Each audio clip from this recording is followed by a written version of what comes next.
Ahojte všetci vás opäť vítam. Máme tu auto nové. Ahojte všetci ešte raz a ja vás privítam v mene RC Profi. Dneska tu máme ďalší unboxing tohto krásneho auta od Traxasu. Je to Traxas Raptor 150. Je to platforma od Slashu, od Rastlera a od Stampede. Max už nie. Sú to veľmi dobré platformy auta a veľmi dobre posadené na základe voľakej tej platformy. K tomu sa všetkému ešte dostaneme pri ďalších videách. Ale toto auto není priamo pre mňa, objednal si ho jeden môj dobrý kamarát a dovolil nám urobiť ďalší unboxing a venuje vám toto video RC Profi. Dobre, môžeme si ho ísť rozbaliť a pozrieť sa, ako to autičko vyzerá.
Vieš ho otvoriť? No. A vpredu tiež takto isto? No, asi.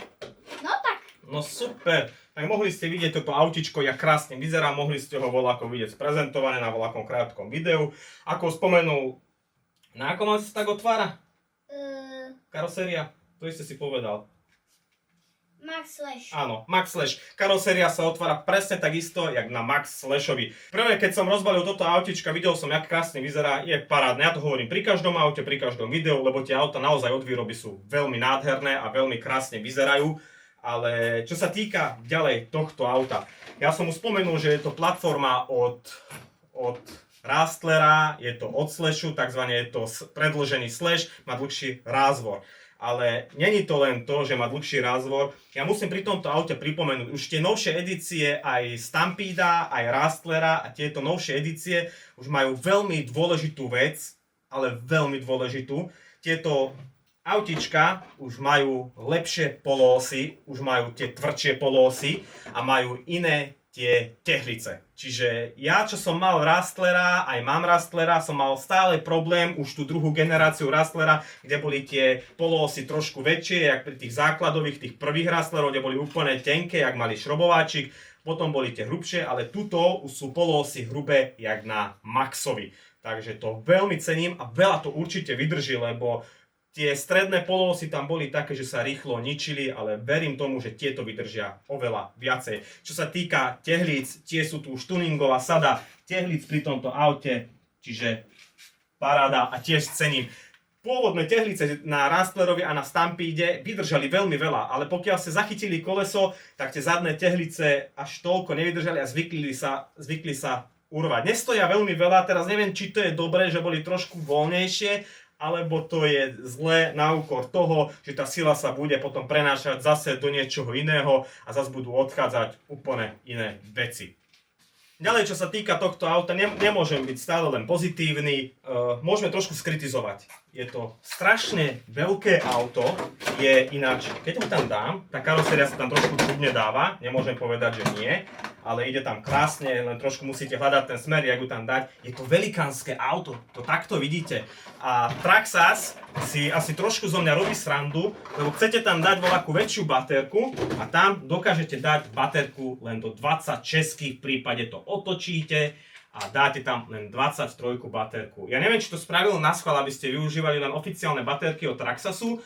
je veľa možností. Ja som si už našiel na 3D tlačiareň, sám si môžete si aj sami navrhnúť. Je veľa možností, jak s tým voľako prešpekulovať, vybábrať a dať tam oveľa väčšiu baterku. To šasy je dlhé, je tam dlhé šasy a oni uzatvorili to šasy s voľakým rozmerom baterky, nakoľko oni dlhšie nerobia, oni si to urobili len na svoje. Toho sa mi trošku nepáči na Traxase, že je to moc uzamknuté. Arma to má trošku inak, oni sú viac odblokovaní, ale za Traxas autíčka za mňa vydržia určite oveľa viacej, čo sa týka voľakého skákania, voľakého bashingu, takže určite tieto autá sú geniálne. Až na tie blokácie voľakých vecí, ktoré by ste tam sami chceli spraviť. Ďalej, ja som niekedy dávnejšie mal autíčko Stampeda, už ho nemám, som ho posunul ďalej, ale stále si ho chcem kúpiť, aj si ho zadovážim, toho najnovšieho Stampeda, čo má už bezponkovú karosériu, ja som mal ešte sponkovú a ja cenil som na tom aute, že to auto sa geniálne servisovalo úplne parádne.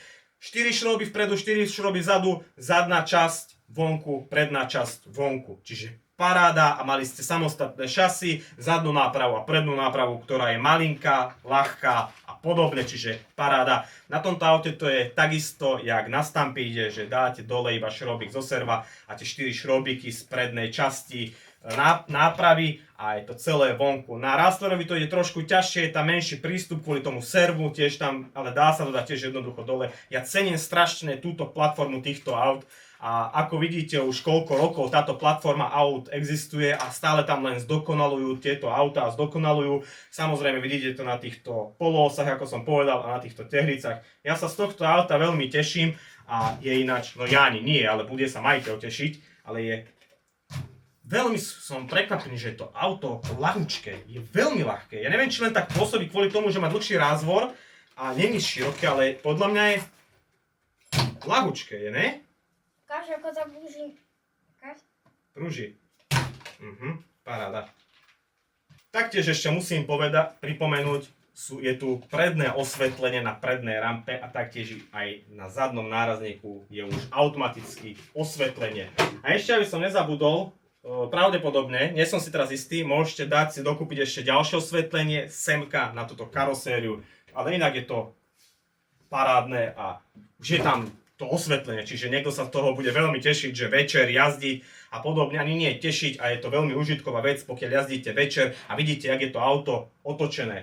Ďalšia vec, nemôžem zabudnúť, chladenie na motor treba dať, treba dokúpiť, taktiež chladenie na regulátor, ja to hneď odporúčam a treba to tam dať a netreba s tým vôbec čakať, čiže hneď ísť do chladenia regulátora a motora. Taktiež ešte, aby sme nezabudli, sú tu neskutočne krásne kolesá, ktoré majú certifikát na to, aby mohli byť na tomto aute. Takisto aj táto karoséria je certifikovaná. Čo sa týka ináč tohto auta, ja som spomenul, že si chcem kúpiť stále toho Stampeda, aj si ho kúpim a jediný dôvod je, sú tu neskutočne lacné diely, veľmi lacné pre začiatočníka, aj pre to úplne jedno, proste sú tu lacné diely a tie diely sú kompatibilné medzi Rustlerom, Slashom, potom týmto Raptorom 150 od Fordu a Rustler, Stampede, Slash a tento Ford sú plne kompatibilné náhradné diely a dokonca je tam ešte viacej tých aut, ktoré sú kompatibilné ešte. Dobre, ja si toto autíčko ešte trošku poobzerám, ja môžem zavolať majiteľa, nech si príde preňho a uvidím, ako sa bude tešiť. Tak ak máte o toto autíčko záujem alebo bližšie otázky, tak môžete dole do popisku priamo sa opýtať a určite vám RC Profi alebo priamo ja dole v popisku odpovieme. Samozrejme musím zase skritizovať servo, plastové servo je tam, takzvané sú tam plastové prevody, regulátor je tam 3VXL3S, čiže na 3 články alebo na 2 články. Dobre, ja vám ďakujem ešte raz za pozornosť. Pokiaľ máte ešte raz toto autičko záujem, stačí kliknúť dole v popisku, máte priamo link na toto RC auto, ktoré si môžete priamo v RC Profi zakúpiť a s ním jazdiť. Ale za mňa je parádne a vrelo ho odporúčam, čo sa týka dizajnu. Jazdné vlastnosti ešte neviem, aké sú, čiže k tomu sa dostaneme pri ďalších videách. Tak sa vidíme na budúce. Čaute.